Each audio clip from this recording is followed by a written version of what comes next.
One day I'm actually dropping my kid off and I'm at the four-way stop right on 4 lines right after we pass South Central. The Holy Spirit literally dropped the entire chorus to me, the lyrics and the melody, you know, worthy, worthy is the Lamb. I had had my voice memo in the car, trying to hum it out. And so it was a Friday, we're off, so I dropped him off and then I went into my office. I kind of tried to write around that chorus using Revelation 4. You know, the scene that's going on in heaven, you have the elders, you know, who are laying their crowns at the feet of Jesus. We all have something that is ours or something that we can count as an accomplishment, but it all pales in comparison to Jesus. Thinking of the elders, the 24 elders in heaven, laying their crowns down. Us who are, you know, mere humans, it's just not enough to lay the crown down, to give God, you know, ascribe worth to him. We have to throw it. It is important that we realize how significant he is. He's just so worthy. We throw down our crowns is probably my favorite line of the song.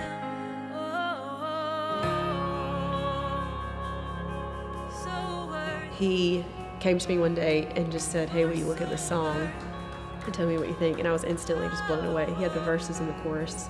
You know, he's kind of downplaying it. He was like, you know, it's kind of simple, but I was so blown away by just how rooted in the word it was, how beautiful the music was, and how powerful, and I really felt like it was anointed.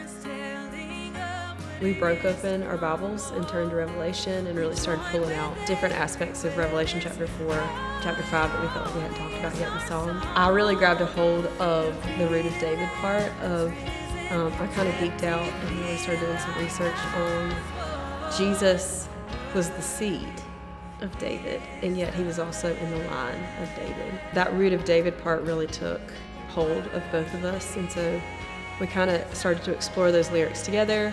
And then, you know, people laugh of how did you work Jehovah Nissi into a song? And I'm like, Jehovah Nissi means our provider and our protection. So when we shift into that part of hey, the victory of Jesus, that he's the only one that could open this scroll, and Jehovah Nissi ultimately, for every believer, it's Jesus, come quickly. As worship leaders, our songs teach people theology. Our songs, you know, point people to Jesus in certain ways. And so to be able to hear and see people respond to a revelation that I've had, I don't know, it's pretty cool. It's also super weird because it's not mine, you know what I mean? It's written for our congregation.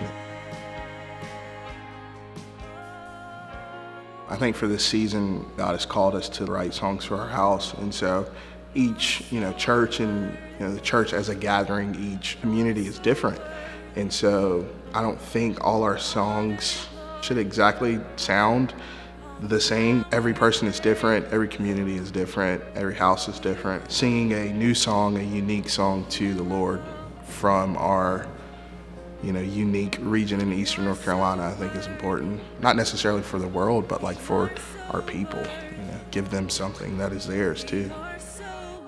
It was something really powerful. Again, it was something that came pretty quick when we really got together. And as always, it looked great on paper, it sounded great, but we were worshiping through it ourselves. And somebody told me years ago, the best songs are never going to be the songs that you sit down and say, I'm going to write a song. The best songs are going to be the ones who are birthed out of places of genuine and authentic worship. And Worthy is one of those songs. Root of David.